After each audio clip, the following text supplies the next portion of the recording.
ତାମିଲନାଡୁରେ ବିଷାକ୍ତ ମଦ ପିଇ 53 ଜଣଙ୍କର ମୃତ୍ୟୁ। ଆସନ୍ତୁ ଜାଣିବା ଏହାର ସର୍ଭିସେସ୍ ଖବର ବିଷୟରେ।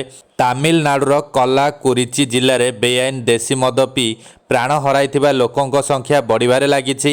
ଶନିବାର ପୋଲିସଠାରୁ ମିଳିଥିବା ସଦ୍ୟତମ ରିପୋର୍ଟ ଅନୁଯାୟୀ ଦେଶୀ ମଦ ପିଇ ଅସୁସ୍ଥ ହୋଇଥିବା 140 ଜଣଙ୍କ ଅବସ୍ଥା ଏବେ ବି ସ୍ଥିର ଥିବା ବେଳେ ମୃତ୍ୟୁ ସଂଖ୍ୟା 53କୁ ବୃଦ୍ଧି ପାଇଛି। ଡିଏମ୍ଏମ୍ଏସ୍ ପ୍ରଶାନ୍ତ କହିଛନ୍ତି ଯେ ବେଆଇନ ଦେଶୀ ମଦ ପିଇ ମଙ୍ଗଳବାର 193 ଜଣ ଅସୁସ୍ଥ ହୋଇଥିଲେ। ସେମାନଙ୍କୁ ନିକଟସ୍ଥ ବିଭିନ୍ନ ଡାକ୍ତରଖାନାରେ ଭର୍ତ୍ତି କରାଯାଇଥିଲା।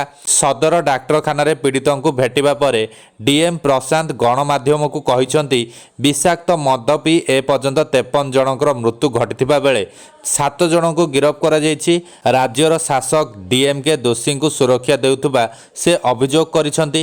ଏହି ଘଟଣାର ସିବିଆଇ ତଦନ୍ତ ଦାବି କରିଛି ବିଜେପି ରାଷ୍ଟ୍ରୀୟ ମୁଖପାତ୍ର ଶେହଜାଦ ପୁନାୱାଲା ଏକ ସାମ୍ବାଦିକ ସମ୍ମିଳନୀରେ ଏହି ମୃତ୍ୟୁକୁ ରାଜ୍ୟ ପ୍ରାୟୋଜିତ ହତ୍ୟାକାଣ୍ଡ ବୋଲି କହିଛନ୍ତି।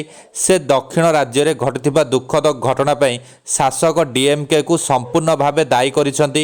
ବର୍ତ୍ତମାନ ସୁଦ୍ଧା 53 ଜଣଙ୍କର ମୃତ୍ୟୁ ଘଟିଛି ଏବଂ ସେମାନଙ୍କ ମଧ୍ୟରୁ ଅଧିକାଂଶ ଅନୁସୂଚିତ ଜାତିର।